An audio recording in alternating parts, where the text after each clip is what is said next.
Desde los estudios de NTC, este es Noticias 1. Esta noche en Noticias 1, oficial del ejército condenado a 40 años por falsos positivos, rechaza las declaraciones del general Montoya y reafirma que él fue quien los inspiró con su frase de las bajas son lo único importante. Los funcionarios más ricos presentan su declaración de renta en ceros. Les explicamos por qué. Varios congresistas buscan amnistía al transfugismo y que se les permita brincar de partido en partido. Director saliente de la Policía Fiscal y Aduanera enfrentará investigación disciplinaria por intentar desviar investigación de muerte del líder social del Cauca. El senador Macías logró en tiempo récord cambiar su régimen de fondo privado a Colpensiones. Y en los deportes, Germán Arango. Mabel, Daniel Martínez se quedó con la última etapa y su compañero de equipo en el Education First, Sergio Higuita, con el título general en el Tour Colombia 2.1, que hoy tuvo un final maravilloso en el Alto del Verjón. Maravilloso Nairo Quintana hoy comenzó a escribir la historia de títulos con su nuevo equipo, el Arkea Samsic, al quedarse con el Tour de la Provence en Francia. Y Juan Guillermo Cuadrado, el más destacado de los jugadores colombianos, marcó un golazo en la victoria de Juventus sobre Brescia. Hasta hoy es el mejor para la Selección Colombia. Aquí está, esta es la imagen del día. El inicio de las labores de búsqueda de al menos 300 desaparecidos, a quienes los paramilitares habrían obligado a cavar sus propias tumbas en La Escombrera, un predio de la Comuna 13 de Medellín, en la que tuvo lugar la Operación Orión, por la que las víctimas le reclaman verdad al general Mario Montoya. Estas imágenes captadas el martes de la semana pasada dan cuenta de la intención de la JEP de dar respuestas a las familias de los desaparecidos. De esta historia hablaremos hoy. Por la prensa libre y el derecho que todos ustedes tienen a la verdad, Yo Soy la Red Independiente. Presenta Noticias 1 con Mabel Lara y Germán Arango. Bienvenidos, buenas noches. Les tenemos las mejores noticias del fin de semana iniciamos. Ante la reacción de las víctimas de los falsos positivos por las declaraciones del general Mario Montoya en el sentido de que a los soldados hay que enseñarles hasta coger los cubiertos, un oficial antiguo subalterno suyo habló con Noticias 1 y rechazó la discriminación. Carlos Cárdenas. Mabel, hablamos con el oficial personalmente, pero nos reservamos su identidad porque él teme sufrir represalias. Este oficial está condenado precisamente por 4 falsos positivos.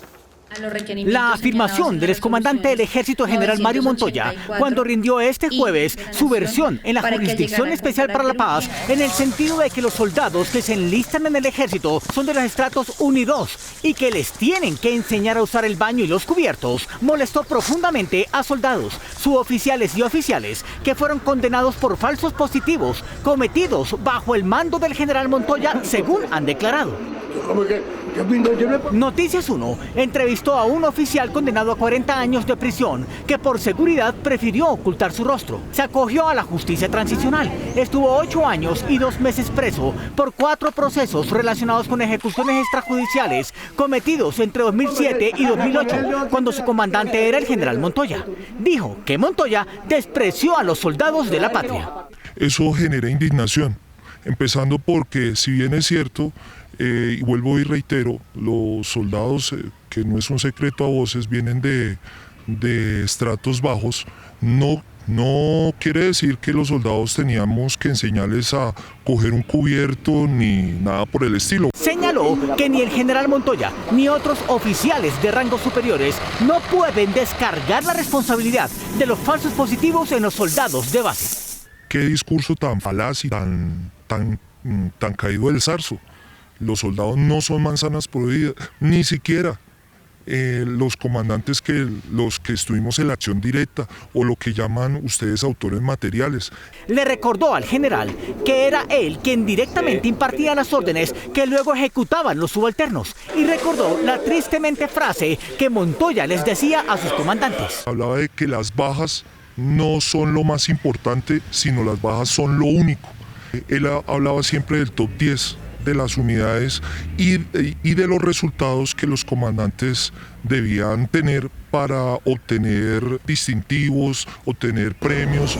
Este oficial retirado que comparece ante la JEP asegura que está dispuesto a ampliar sus declaraciones en la Comisión de la Verdad. No solamente al general Montoya, le envió a todos los oficiales de grado superior, de coronel, de general, que fueron nuestros comandantes para la época.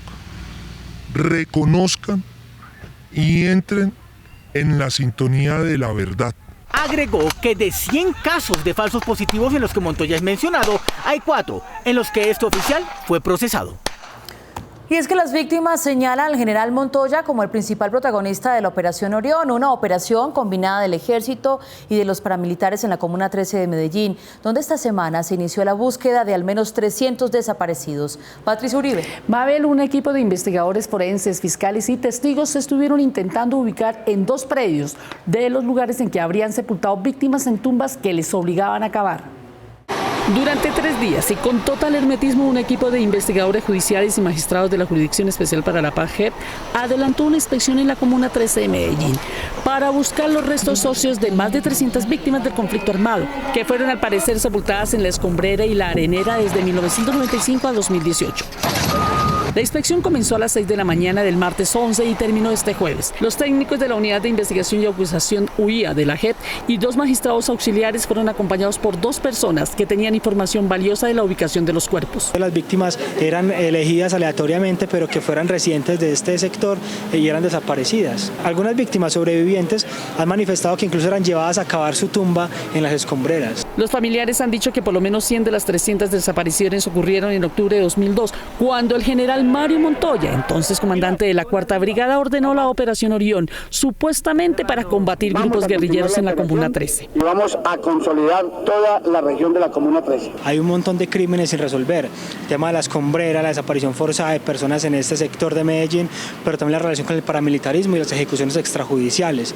Entonces hemos venido insistiendo en que el caso Montoya debe ser mucho más amplio que las ejecuciones extrajudiciales. Durante el recorrido fue utilizada una retroexcavadora en la parte boscosa para despejar el terreno en el que estarían los restos óseos.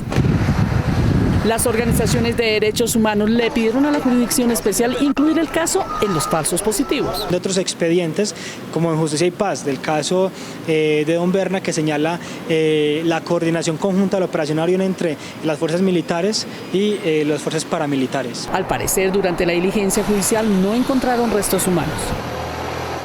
A la sorpresiva renuncia del vicefiscal designado Francisco Espinosa se suma la polémica que se generará por el nombramiento de Gabriel Ramón Jaimes como jefe de los fiscales delegados ante la Corte Suprema. Guillermo Gómez. Mabel, Jaimes fue uno de los hombres más cercanos al exprocurador Alejandro Ordóñez, como este es de Bucaramanga, de la misma universidad y tan fanático ideológica y religiosamente como el hoy embajador ante la OEA. Gabriel Ramón Jaimes, recién nombrado por el fiscal Barbosa como jefe de los fiscales delegados ante la Corte, estaría impedido para intervenir en la investigación por el magnicidio del líder conservador Álvaro Gómez Hurtado, ocurrido en 1995. Siendo procurador de confianza de Alejandro Ordóñez, actuó en ese proceso, al punto que viajó a los Estados Unidos a escuchar en declaración al narcotraficante del cartel del norte del Valle, alias Rasguño, el doctor Jaimes. Como intervino como procurador, Gabriel Ramón Jaimes no podrá volver a hacerlo, ahora desde la Fiscalía, porque ya dio conceptos judiciales sobre el mismo tema específico. El proceso Gómez Hurtado fue mencionado por el propio presidente Duque en la posición del fiscal general Francisco Barbosa esta semana. Quiero pedirle en nombre de muchos colombianos una tarea especial. Usted y yo pudimos ver en la universidad las metrallas asesinas que apagaron la voz vigorosa de Álvaro Gómez Hurtado.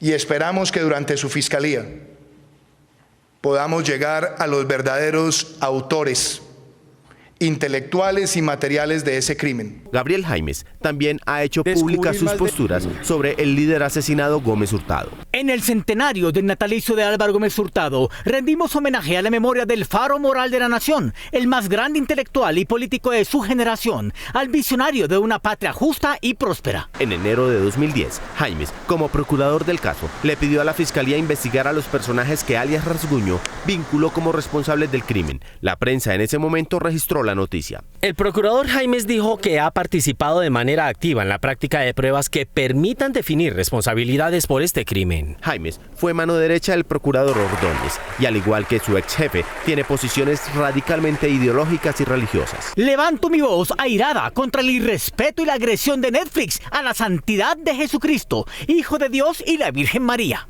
Jaimes, estando en la Procuraduría de Ordóñez, también defendió con sus conceptos a políticos que luego resultaron condenados por vínculos con paramilitares, como el ex senador Álvaro Araujo. La notable influencia de Jorge 40 no fue en el sur del departamento del Cesar, que fue donde precisamente el senador Araujo tuvo 18.000 votos. Asimismo, sobre el exalcalde de Cúcuta, Ramiro Suárez Corzo, Jaimes se opuso a que se reabriera la investigación que lo vinculaba a un homicidio agravado. En esa ocasión, año 2009, el ahora jefe de los fiscales más importantes de la Fiscalía dijo a favor de Suárez Corzo. El simple señalamiento de haber cometido un delito por parte de un desmovilizado, sin comprobarse su credibilidad, no es argumento para desvirtuar la presunción de inocencia. Suárez fue condenado en 2011 a 27 años de cárcel. La salida de Gabriel Jaimes de la Procuraduría fue un misterio que se asoció mediáticamente a corrupción, pero del que nunca se dieron explicaciones. Ahora, con su llegada a la Fiscalía, 4 de las fiscales que estarán bajo su mando en la Corte Suprema dejaron el cargo porque el fiscal general les aceptó la renuncia protocolaria. Congresistas de diferentes grupos están moviendo una iniciativa para despenalizar por una vez el transfugismo y acomodarse en partidos diferentes a los que les dieron la curul que hoy ocupan. Eduardo López Júquer. Mabel, el mayor beneficiario de esta amnistía sería el Partido Liberal y enseguida el Centro Democrático, que recibiría al senador Manguito, que a pesar de haber sido elegido por la izquierda, siempre ha votado con ellos. El transfugismo, como se conoce a la costumbre de cambiar de partido según la conveniencia electoral, puede convertirse en una ley, pero con un nombre más presentable. Para hacerlo, buscarían revivir la reforma política que se hundió hace 2 años. Trasteándose con curul, solamente beneficia a los tránsfugas, ¿no? Pero no le aporta mucho a lo que se requiere hoy en Colombia: listas cerradas, voto electrónico, voto obligatorio y financiación estatal. Al mismo tiempo, desde el partido de la U, el senador José David Namé, quien ha manifestado su deseo de regresar al liberalismo, está impulsando un proyecto de ley ordinario que permita el transfugismo sin ningún tipo de sanción. Esta opción ya cuenta con apoyos, pero a título personal, por ahora. Toda persona tiene derecho a afiliarse a un partido, como también tiene derecho a renunciar al mismo, en especial si el pensamiento del partido y sus posiciones no concuerdan con los intereses y pensamientos de los que votaron por el elegido. Además de Name, en la U gustarían irse para el liberalismo, según se oye en los pasillos del Congreso, los senadores Miguel Amín, Johnny Besaile, Roosevelt Rodríguez, Ritter López y Armando Benedetti, mientras que Eduardo Pulgar y Juan Felipe Lemus buscarían cupo en el Centro Democrático, al igual que lo haría formalmente el senador de la ASI, Jonathan Tamayo, conocido como Manguito, quien ha venido actuando en la bancada del uribismo. Soy consciente de que para garantizar la democracia y el buen nombre de cada candidato es importante el transfugismo para Colombia. A pesar de los roces de las últimas semanas entre Ernesto Macías y María Fernanda Cabal por el desempeño del gobierno Duque, en el Centro Democrático algunos aseguran que no hay justificación para aprobar el transfugismo.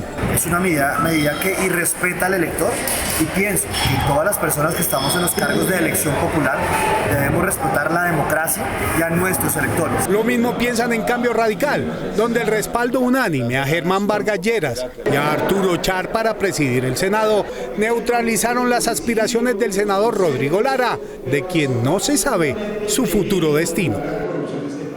El senador Ernesto Macías consiguió el cambio de un fondo privado al público y subsidiado de pensiones por el que litigan miles de colombianos, pero un magistrado advirtió que sus cuentas del tiempo trabajado no cuadran.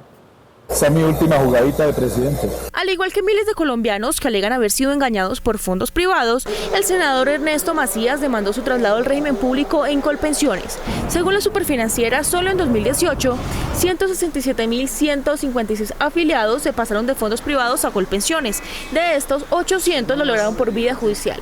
Se calcula que al año se tramitan 20.000 demandas similares, pero su trámite promedio es de varios años. ¿Qué es lo que se ha venido alegando? Generalmente que hubo vicio del consentimiento, que no fueron suficientemente informados, o sea, un proceso de esta naturaleza puede estar perfectamente entre los 2.2, 2.3 años. Algunos duran más, como el caso de Eligia Bejarano. Llevamos 4 años en este caso y ni siquiera en el caso mío, no nos han aceptado la casación. A diferencia de la mayoría de los demandantes, los abogados del senador Macías fueron tan eficientes que lograron un fallo en primera instancia en 4 meses. No sabemos cuáles son los criterios, si la ley es la misma, las normas son las mismas, porque a unos sí pasan, a otros no. Si tenemos los mismos derechos, fueron los mismos engaños. En su demanda, el senador Macías pretendía 2 cosas: que se le reconociera el régimen de transición de la Ley 100 para poder pensionarse con el promedio del último año cotizado, es decir, el sueldo de senador, y que se le trasladara a Colpensiones con la respectiva retroactividad. En el régimen público hay una escala de subsidios inversa, entonces los que más ganan son más subsidiados. Aunque varios sectores económicos pretendan machitar o acabar Colpensiones, el senador Macías tiene clara su importancia.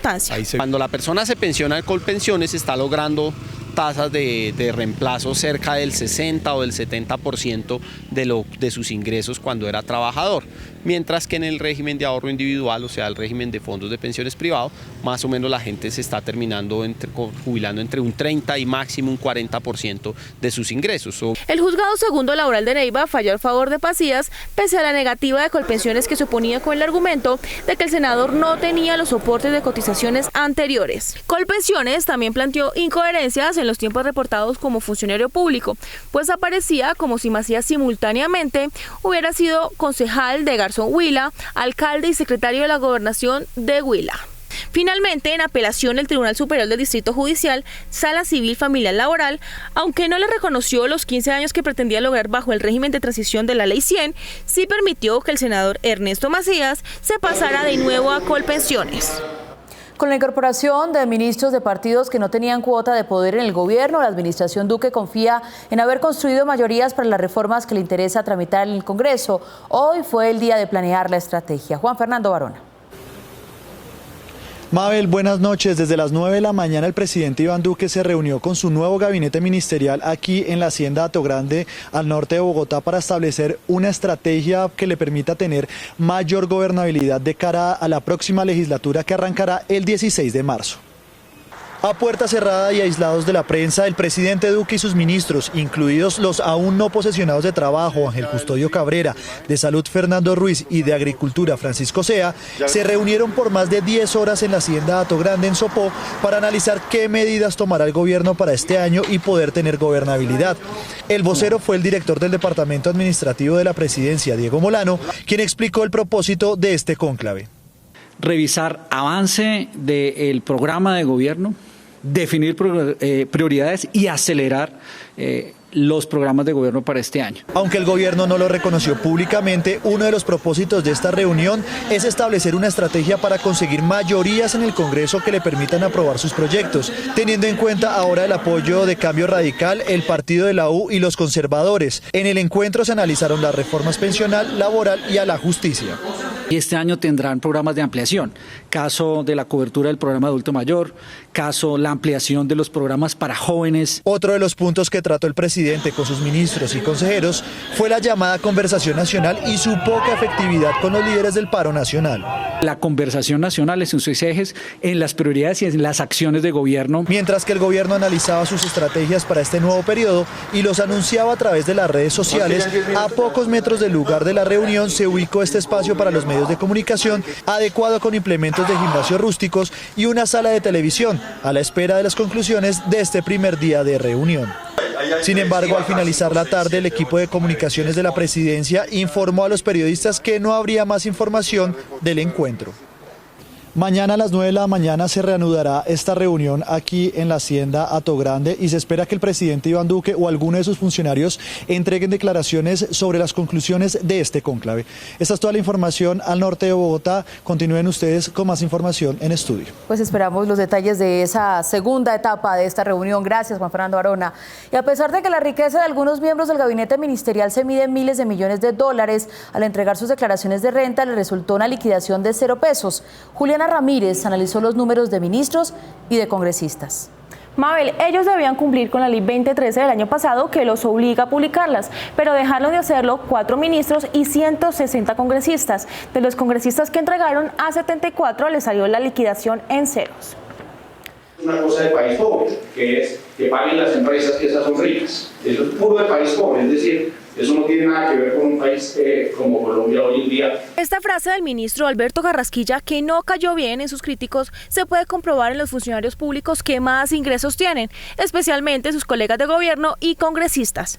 Del gabinete Duque, los servidores públicos con mayor patrimonio reportado son la vicepresidenta Marta Lucía Ramírez con 7.679 millones de pesos, la ministra de Minas y Energía María Fernanda Suárez con 4.843 millones de pesos y la recién nombrada ministra del Interior Alicia Arango con 3.531 millones de pesos, pero el saldo de sus declaraciones de renta fue cero. Esto no significa necesariamente que no paguen impuesto.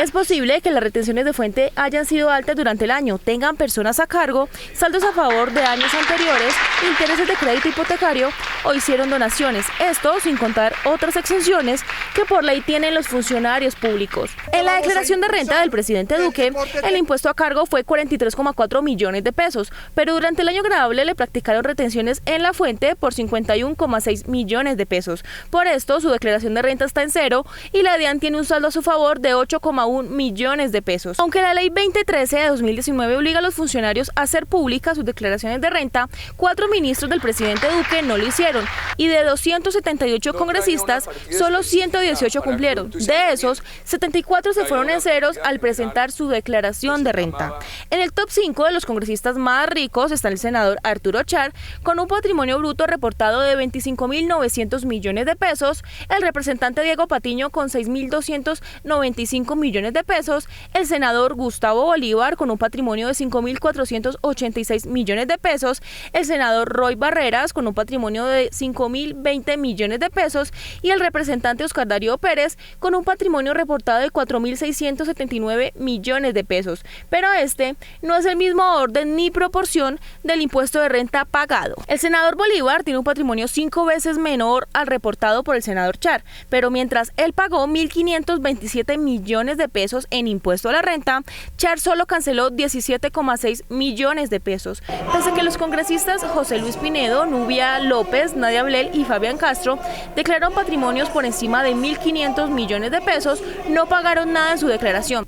Del partido FARC, cuyos miembros están en la legalidad de 2016, se destaca que solo Victoria Sandino pagó renta. Pasando a los entes de control, el procurador Fernando Carrillo presentó un patrimonio de 3.108 millones de pesos y pagó de renta 87,2 millones de pesos, mientras el contralor Felipe Córdoba, cuyo patrimonio llega a 692 millones de pesos, se fue en ceros. Por su parte, Francisco Barbosa, quien llega a la fiscalía reportando un patrimonio de 498 millones de pesos, pagó 680.000 pesos. Y en honor a la verdad, estamos hablando de miles de millones, pero de pesos, no de dólares. Y seguimos, aunque el gobierno insiste en conseguir la extradición de Aida Merlano, reclamándosela al presidente del Legislativo de Venezuela, un grupo de congresistas urgió al fiscal de Colombia para que recoja la versión e investigue a los que han sido denunciados en las declaraciones y que envíe a alguien a recoger esa versión. En su primer día de trabajo como fiscal general de la Nación, Francisco Barbosa se encontró con la tarea de responder de inmediato un derecho de petición de las bancadas de oposición del Congreso, que exigen que una comisión de fiscales viaje a Venezuela a recoger el testimonio de Aida Merlano sobre la corrupción electoral en nuestro país. La idea es que la verdad no quede en Venezuela, que no sea sujeto de un show mediático como ha venido sucediendo, sino que la justicia colombiana pueda tramitar, obviamente investigar las declaraciones que ha hecho Aida Merlano en Venezuela. Según representantes y senadores del Polo Democrático, la Alianza Verde, Colombia Humana y la Fuerza Alternativa del Común, lo que ha dicho la excongresista prófuga requiere toda la atención del fiscal, que anunció lucha frontal contra la corrupción. Allí hay suficiente información que da mérito para que la Fiscalía General de la Nación e incluso la propia Corte Suprema de Justicia recoja esa información y la incorpore dentro de las investigaciones de las personas involucradas en ese entramado de corrupción político y electoral. En sus declaraciones ante la justicia venezolana, Aida Merlano señala a importantes casas políticas de Barranquilla y el Caribe como promotoras de la más grande empresa de corrupción a los electores, por lo que los congresistas consideran urgente tomar su testimonio y las pruebas que asegura tener. Para que cuanto antes esto se pueda judicializar en Colombia.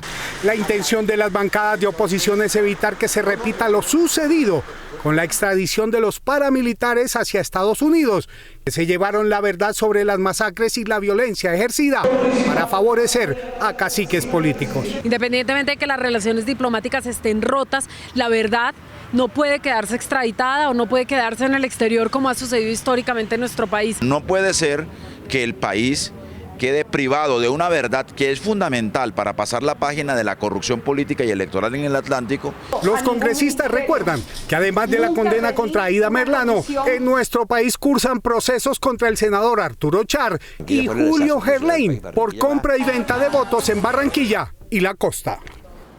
Hablamos ahora de los aviones presidenciales de América Latina, lo que indican los indicadores.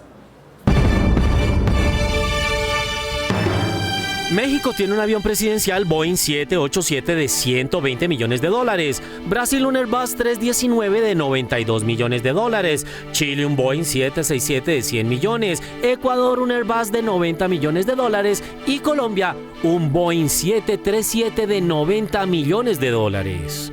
Esto indica que América Latina tiene presidentes muy aterrizados. Esto es lo que indican los indicadores. Los indicadores. Y la realidad virtual habría tocado sus límites en Corea del Sur con la recreación de una niña para que su mamá pudiera abrazarla aún después de haberla sepultado. La compañía surcoreana Vive Studio logró mediante la realidad virtual un encuentro que en estos tiempos parecía imposible. La madre con su hija muerta hace 3 años por un cáncer hematológico. Las imágenes son conmovedoras.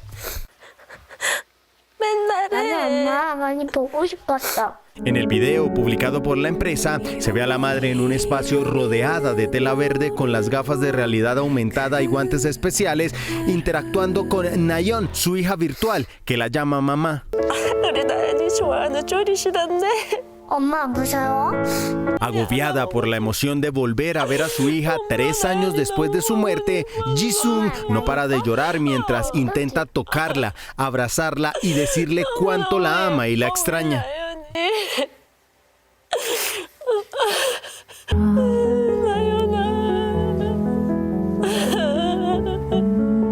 En este escenario virtual que además recreó el parque favorito de Nayeon, las dos celebran el cumpleaños de su hermana menor, quien le pide a su mamá como deseo de aniversario que nunca llore más. Estos coreanos expertos en inteligencia artificial se basaron en videos y fotos de Nayeon, además de analizar con ayuda de su mamá los gestos, su comportamiento, incluso el tono de su voz para digitalizarla y que la experiencia lograra el resultado esperado. Ahora el debate está abierto, pues hay quienes no están de acuerdo con este experimento de reencontrarse mediante la tecnología con personas que ya no están. ¿Estaría usted dispuesto a reencontrarse con un muerto en un escenario virtual? Estamos de regreso. Desde el año 2025 la historia clínica de los colombianos no será un cartapachos, sino un archivo digital asequible para los médicos y para los pacientes. El Archivo General de la Nación será la entidad encargada de digitalizar a partir de ahora todas las historias clínicas de los colombianos con el fin de agilizar la respuesta médica en casos de emergencia o de vida y muerte. Luego de la sanción de la Ley 2015 de este año, por la cual se habilita la historia clínica electrónica interoperable, se permitirá legalmente a todas las instituciones prestadoras de servicios de salud del país intercambiar datos médicos de los pacientes con la precisión de la información sobre las enfermedades preexistentes y medicamentos o tratamientos que hayan recibido los usuarios del sistema, lo que asegurará que la toma de decisiones sea certera cuando no haya quien dé noticias de los mismos, por ejemplo en casos de accidentes de tránsito. Esta ley se reglamentará en los próximos 12 meses y el Archivo General tendrá lineamientos precisos para el tratamiento de los expedientes y documentos electrónicos, garantizando estándares de seguridad que protejan el habeas data o derecho de privacidad e intimidad.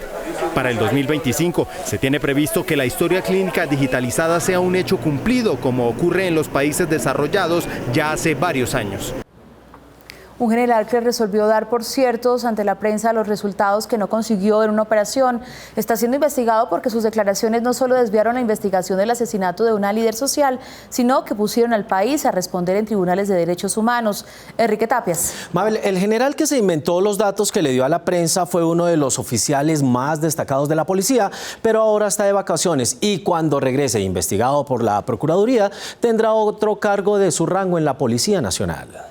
La Procuraduría General de la Nación abrió una indagación preliminar al general Juan Carlos Buitrago, director saliente de la Policía Fiscal y Aduanera, luego de que Noticias 1 revelara el pasado 18 de enero que el alto oficial entregó información falsa en una rueda de prensa al afirmar que el asesinato de la candidata liberal a la alcaldía de Suárez, Cauca, Karina García, fue cometido con armas que habían sido vendidas por una organización de tráfico de material bélico desmantelada por la Polpa.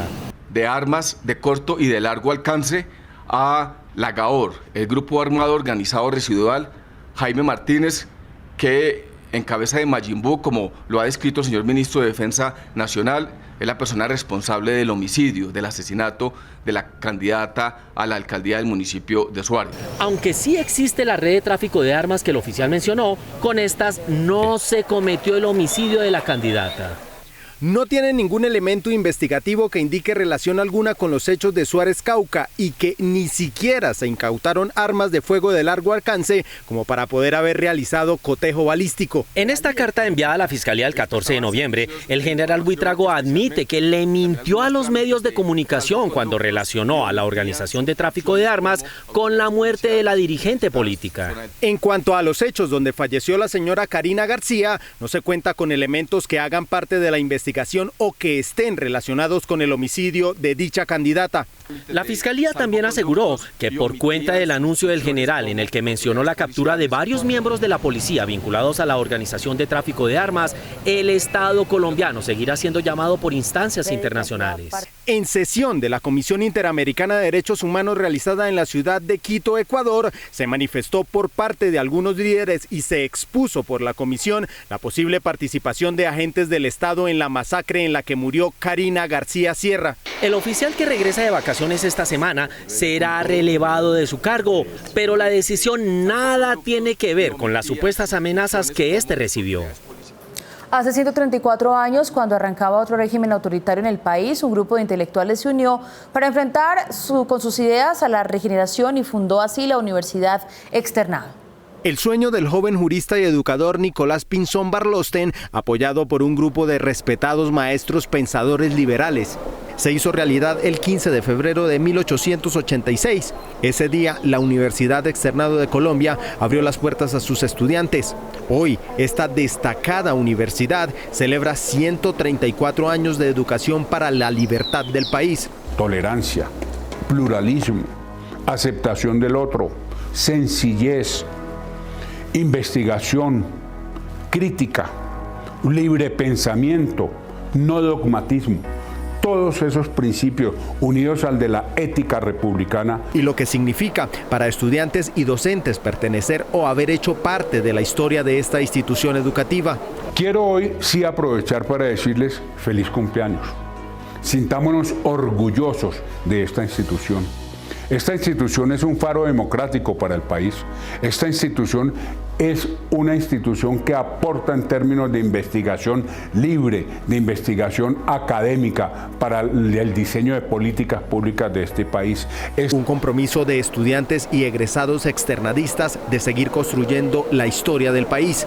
Queramos entonces a nuestra universidad en el día de hoy, digámosle feliz cumpleaños y tengamos el compromiso todos de que seguiremos muchos años más. Mañana, en el inicio de una nueva semana académica, continuarán las celebraciones. Feliz cumpleaños. La parodia más reiterada del Carnaval de Barranquilla es la de Aida Merlano, a quien una ardilla gringa le enseña cómo bajar sin golpearse. Llegó el momento de Top Secret, la vida secreta de los famosos. estaba asistiendo a una audiencia pública en los juzgados de Palo Quemado por el caso de Sergio Urrego, un caso que no ha avanzado. El joven representante a la Cámara por el Partido Verde, Mauricio Toro, activista de los derechos de la comunidad LGBTI, grabó la prueba de la discriminación que él mismo sufrió esta semana cuando intentaba asistir a una audiencia en el caso de Sergio Urrego, el estudiante que se suicidó porque no pudo soportar la propia discriminación que él padeció en su colegio debido a sus preferencias sexuales. Hasta que entré con una bandera LGBTI a acompañar la audiencia, una bandera que venía enrollada. Pese a ser congresista y a que se identificó como tal, 2 agentes de policía se negaron a dejarlo pasar con sus acompañantes porque llevaba la bandera de identidad gay en la mano. Inmediatamente los 2 policías, una mujer y un hombre que estaban al ingreso de esos juzgados, vieron la bandera y parece que hubiera portado yo un arma. Toro y sus amigos tuvieron que hacerse a un lado mientras otras personas entraban libremente a los juzgados, aunque también llevaban paquetes en la mano.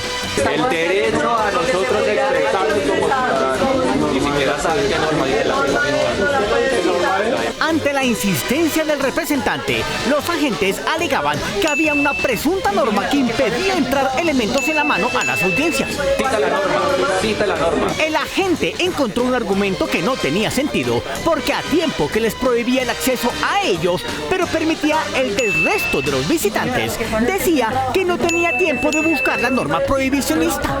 Lo que pasa es que estoy trabajando en un control de seguridad del edificio. Yo no puedo vulnerar la seguridad por su culpa. ¿Hasta cuándo llegó un oficial a tratar de resolver el problema? No le está dejando ingresar, no sé por qué traen la bandera. Por mi bandera yo no la voy a extender, voy a estar en una audiencia pública, me voy a sentar. A la gente le debió parecer muy chistosa su conducta discriminatoria porque se veía divertido. Usted no se ría, usted no se ría, es el descarado, cínico que usted no se puede reír. Su derecho es respetar los derechos de los ciudadanos. Pero la gente seguía burlándose y entre dientes dijo: y continuó sonriendo. Entonces su compañera, la mujer policía, sacó una nueva disculpa mientras su jefe, poco eficiente, intentaba encontrar en un celular la norma mágica que les diera la razón. La ley 1098 lo dice y no pueden ingresar a audiencias privadas. Toro y sus amigos decidieron entrar sin la bandera. Y sorpresa, la audiencia era pública y todo el mundo estaba en la sala. Evidente caso de discriminación contra la comunidad LGBTI, paradójicamente en la audiencia del niño Urrego, que no pudo soportar la vida por casos como este, el mismo que sufrió Mauricio Toro. Y eso que Toro es congresista. ¿Qué pasará con los demás miembros de esa comunidad cuando se encuentren con policías como estos? Muchas gracias, señora jueza. Aida Merlano es noticia y seguirá siéndolo en los próximos días y meses, no solo por los delitos que le costaron una larga condena, sino por la espectacularidad de su fuga. La Corte Suprema la condenó en septiembre del año pasado a 15 años de cárcel. 2 semanas después se fugó, deslizándose por una cuerda desde un segundo piso en donde se encontraba en una cita odontológica. El video de seguridad del edificio le dio la vuelta al mundo. El Carnaval de Barranquilla, la tierra natal de Aida, no podía desperdiciar este singular episodio. Así que montaron una parodia que resultó muy comentada. Una mujer de pelo largo con textura similar a la de Merlano y sudadera blanca, también parecida a la que la fugitiva usó el día de su escape, brinca por una ventana falsa agarrada de una cuerda. Cuando sale al lado de la calle, corre hacia una moto donde su conductor la espera para salir huyendo. Pero en las redes sociales algunos graciosos también recordaron la fuga de Aida, pero en otra versión. Este video publicado hoy en Inglaterra de una tierna ardillita intentando subir por una vara hasta la punta en donde se encontraba comida para las aves y después, cuando no pudo lograrlo, descendiendo suavemente hasta llegar al suelo, fue comparado con la escena de Merlano cuando cae de manera brusca. Mientras Merlano cae como un bulto de papas, la ardillita, bien agarrada del tubo con sus patas, baja sin angustias y casi con elegancia.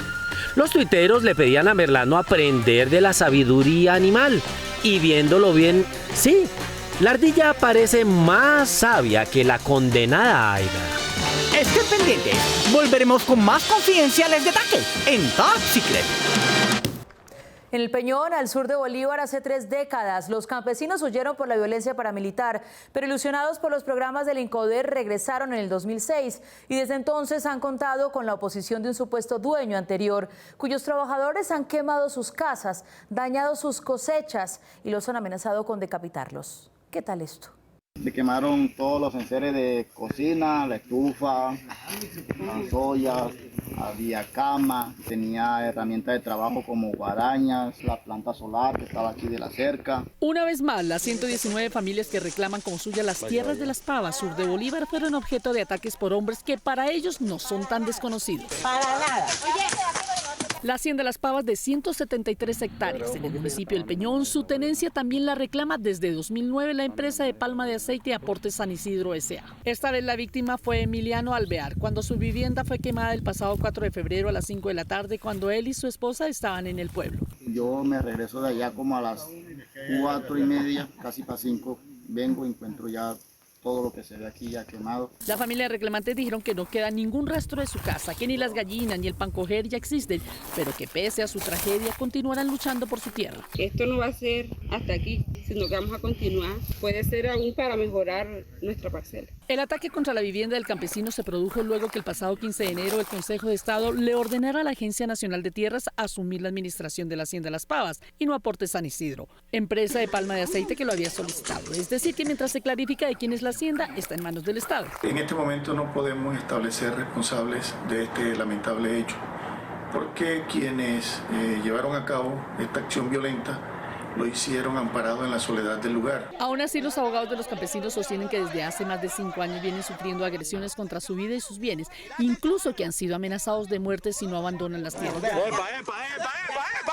Pero por antecedentes y quienes han venido propiciando acciones violentas, amenazantes, han sido personas que se presentan como trabajadores de la empresa Aportes San Isidro o personas que manifiestan obedecer órdenes del representante legal de esta empresa. Una de las agresiones que quedó evidenciada en este video del 23 de mayo de 2013 fue cuando el personal de seguridad de la empresa palmicultora dispara contra el tractor que transportaba campesinos de Las Pavas. Pero uno de los ataques más agresivos contra los labriegos ocurrió en 2015, cuando también trabajadores de Aportes San Isidro amenazaron con cortarles la cabeza y picarles el cuerpo con machete. Ese picoteo, puta. Ese picoteo. Aquí con 10 personas de picoteo y te vuelo la cabeza. Por los ataques, amenazas de muerte, quemas de ranchos y desplazamientos, solo hay 2 detenidos en la picota de Bogotá y otros 6 en libertad condicional. El proceso penal están dando, hermano. Así usted no lo sienta. El representante legal de Aportes San Isidro, Ernesto Macías Medina, también está siendo investigado por estos hechos. El Consejo, mientras define si el INCODER tenía la razón en 2011, cuando dijo que esas tierras son de los campesinos y no de Aportes San Isidro, los labriegos podrán permanecer en Las Pavas, como lo dijo la Corte Constitucional en 2012. Nos vemos en las redes sociales y el próximo sábado a las 8 de la noche aquí en Cable Noticias con las mejores noticias del fin de semana. No se pierdan La Titular con Germán Arango, con Alejandro Pino y también con Guillermo Arango, que ya viene enseguida. A ustedes, gracias por elegir la independencia. Un buen inicio de semana. Chao.